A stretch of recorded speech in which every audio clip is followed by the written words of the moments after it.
থাকে সেটা আমাকে বলো। কাজ করলে কাজের কি আর অভাব আছে নাকি? হ্যাঁ, নিজে যদি নিজের ইচ্ছে করে কাজ করিস তাহলে দেখবি অনেক কাজ আছে। সব কাজ আমাকে দিয়ে করানো সম্ভব হবে না। সবজি কাটার কাজ তো আমি পারবই না। তুই তো অন্য কোনো কাজ করতে চাচ্ছিলিস, তাহলে অন্য একটা কাজ আছে, যা পুকুর থেকে পানি নিয়ে আয় রান্নার জন্য। তা আমি পারবো না, তুমি গিয়ে নিয়ে এসো, আমি সবজিগুলো কেটে দিচ্ছি। সবজি কাটা তো শেষ হয়ে গেল, আর কি কাটবি? যেটুকু আছে সেটুকু কাটি, তুমি পানি আনতে যাও।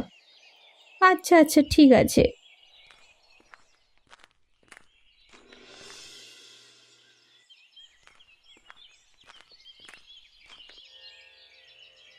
কি রে সুখী, তুই এখানে একা একা কাজ করছিস কেন বসে?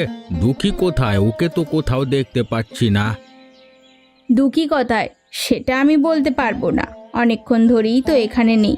আমি একা একা এখানে বসে কাজ করছি, নিশ্চয়ই গ্রামে কোথাও ঘুরে বেড়াচ্ছে, কারোর বাড়িতে আড্ডা দিচ্ছে, তাছাড়া তো আর কাজ নেই। এত করে বলবার পরেও ও এসব করছে? তুই ছোট বলে তোকে সব ধরনের কাজ করাচ্ছে দিয়ে। আজকে আসুক, ওকে মজা দেখাবো। তুই যা, আমার জন্য ভাত বেড়ে আন। ভাত তো এখনো হয়নি বাবা, রান্নার কাজ শুরুই হয়নি। একা মানুষ, আমি কত রকমের কাজ করতে পারি বলো তো? মাত্র তো সবে তুমি এলে, আমি সবজি কাটছি, সবজি কেটে ভাত বসাবো, সবজি রান্না করব, তারপর তোমাকে খেতে দিতে পারবো। আমি এত কষ্ট করে ফসলের জমিতে কাজ করে আসি দুপুরের বাড়িতে ভাত খাওয়ার জন্য, তোরা এখনো ভাত রান্না করতে পারিসনি? তুমি আমাকে বকছো কেন বাবা? আমার এখানে কোনো দোষ নেই, সেটা তুমি নিজেই দেখতে পাচ্ছ।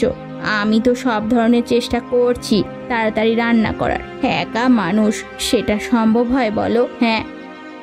ভোরে উঠে না হয় খেয়ে গেছি, সকালে কোনো নাস্তা অবধি করিনি, এখন আবার ভাত নেই। ঠিক আছে, তুই রান্না শেষ কর, আমি পরে আসবো, তখন ওকে মজা বোঝাবো।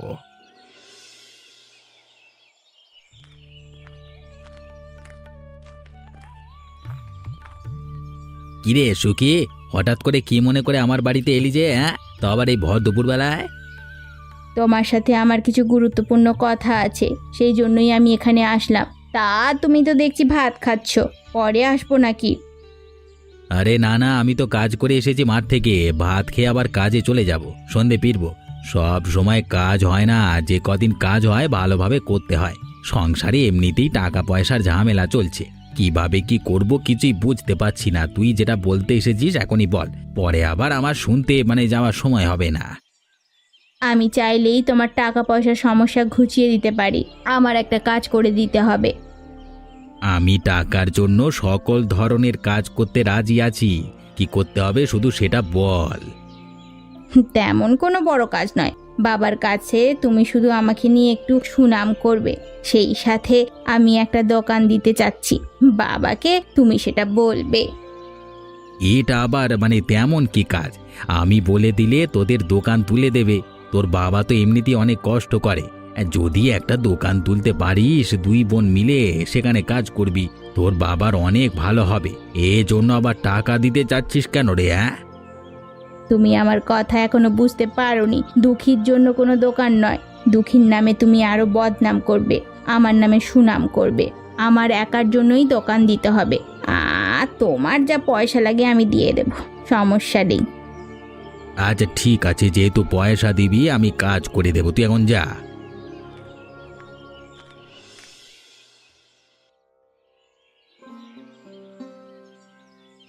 নারায়ণ দা, তোমাকে দিন দিন এখন এত কষ্ট করতে দেখে আমার বড়ই খারাপ লাগছে।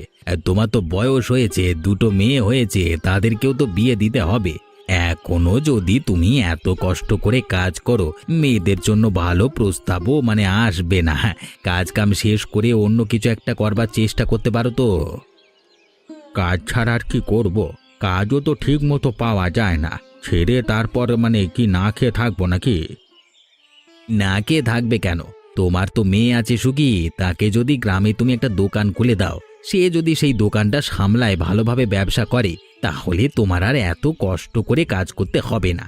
যদি চাও তারপরও কাজ করতে পারবে, তবে টাকা নিয়ে এত সমস্যা হবে না। মেয়েদের বিয়ে ভালো টাকা দিয়ে জমিয়ে দিতে পারবে আর কি। হ্যাঁ, এটা তুমি একটা ভালো কথা বলেছ। বাড়ি গিয়ে দুই মেয়ের সাথে কথা বলে দেখি, তবে বড় মেয়েটা কাজের না অকাজের। আরে না না, তোমার বড় মেয়ে সুবিধের নয়, ছোট মেয়েটা ভালো আছে। তুমি ওকে ভালো একটা দোকান খুলে দাও। বড় মেয়ে কিছু বললে ছোট একটা দোকান খুলে দিও না হয় ওকে। তুমি যে বুদ্ধিগুলো দিয়েছো কোনোটাই মন্দ নয়। দেখি আজকে তাহলে গিয়ে ওদের সাথে কথা বলবো। জমানো কিছু টাকা আছে, সেগুলো দিয়েই দোকান দিয়ে দেব। বড় মেয়েকে দিও না, সব টাকা লোকসান হবে কিন্তু। সেটা আমিও বুঝতে পারছি, এখন কাজে মন দিই।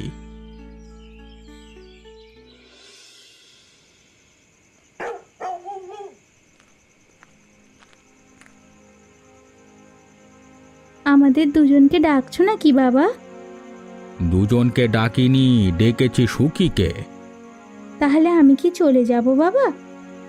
এসে যখন পড়েছিস তাহলে আর যাওয়ার দরকার নেই। এখানে থাক, দুজনকে আমি কথাটা বলি। আচ্ছা ঠিক আছে বাবা, বলো। আমি চাচ্ছি বাজারে একটা দোকান দিতে। আমি তো বৃদ্ধ হয়ে যাচ্ছি, একা হাতে এত কাজকর্ম করে সংসারটা চালানো আমার জন্য কষ্ট হয়ে যাচ্ছে। যদি একটা দোকান দিই, সেখানে যদি সুখী দোকানদারি করে, তাহলে সংসারটা আরো ভালোভাবে চলবে। এটা তুমি একটা ভালো জিনিসই ভেবেছো। দুই বোন মিলে যদি আমরা একসাথে দোকানদারি করি তাহলে সংসারে উন্নতি হবে। তুমি শুধু দোকান করে দাও, আর কোনো চিন্তা করতে হবে না বাবা। আমি সুখীর কথা বলছি, তোর কথা বলছি না।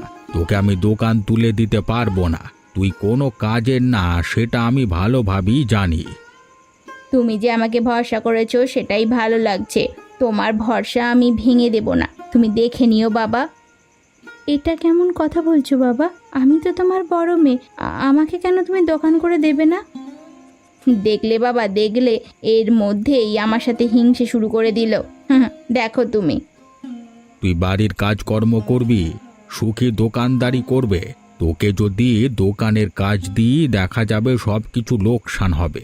তোকে দোকানের কাজ দিতে পারবো না আমি। বাড়ির কাজকর্ম কর। যদি নিজে পারিস দোকান দিয়ে নে, সুখীকে যে টাকা দেব তার থেকে যদি থাকে কিছুটা তোকে দিয়ে দেব। দুঃখী চলে যা, সুখীর সাথে আমার কিছু কথা আছে আরো।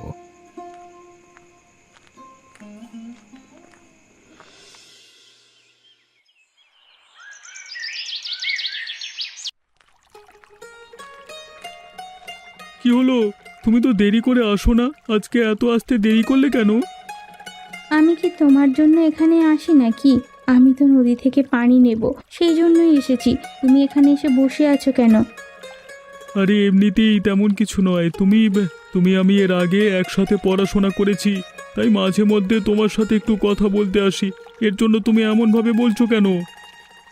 গ্রামের লোকেরা যদি প্রতিনিয়ত তোমাকে এভাবে আমার সাথে কথা বলতে দেখে, তাহলে তারা অন্য কিছু মনে করবে। আমাকে বলে দিলে তখন আরও একটা ঝামেলার মধ্যে পড়ে যাবে। আমি অবশ্যই চাই না আমার জন্য তুমি কোনো ঝামেলার মধ্যে পড়ো। তাহলে তুমি এখান থেকে চলে যাও, তাহলে আর কোনো ঝামেলাই নেই। আচ্ছা ঠিক আছে, আমি চলে যাচ্ছি। তার আগে তুমি আমাকে একটা কথা বলো। আচ্ছা ঠিক আছে, কি কথা জানতে চাচ্ছ বলো। তুমি প্রতিনিয়ত এত হাসি খুশি থাকো, আজকে তোমার মুখটা এত বেজার কেন? কিছু হয়েছে নাকি?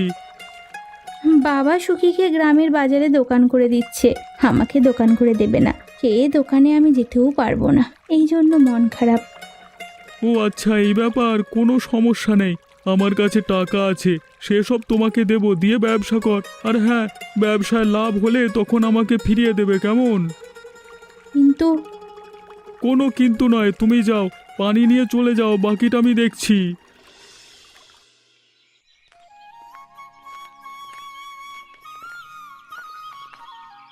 আরে রমেশ কাকা, আমি তো মনে মনে তোমাকেই খুঁজছিলাম। এখানে দোকান দিলাম, তুমি এখনো আমার দোকানে আসোনি, সেটা ভেবেই তো অবাক হচ্ছি। ওদিকে আমার খুবই চাপ যাচ্ছে, সেই জন্যই যে তোমার বাড়িতে যাব সেটাই পারছি না। তুমি এখানে এসে ভালো করেছো, তোমাকে যে কাজটা দিয়েছিলাম খুবই ভালোভাবে করেছো, সেটা ভেবেই ভালো লাগছে। আমি তো ওই দিকটায় কাজ করি, সেজন্য এই দিকটায় আসতে পারিনি। মাঝে মাঝে এখানটায় আসবে, আমি তো আছি। তারপর আর তোমার কোনো সমস্যা নেই।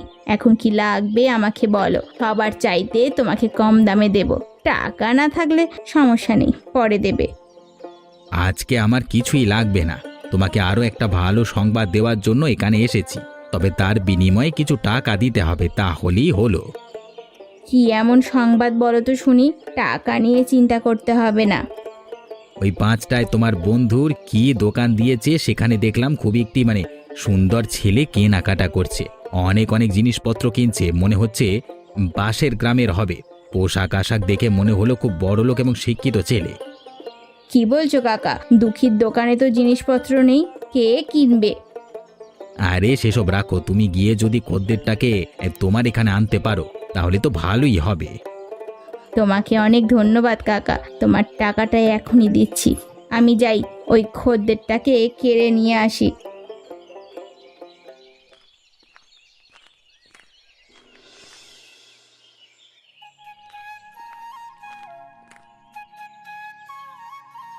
আপনি কে?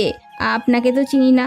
তবে আপনার উচিত, নষ্ট হয়ে গেছে ওই দোকানটায় কিছুই নেই। আপনি এখান থেকে কি কিনছেন? আমার দোকানে চলুন, সব কিছু সেখানে আছে। সেখান থেকে সব কিছু নিতে পারবেন, দামও কম করে রাখবো, সমস্যা নেই।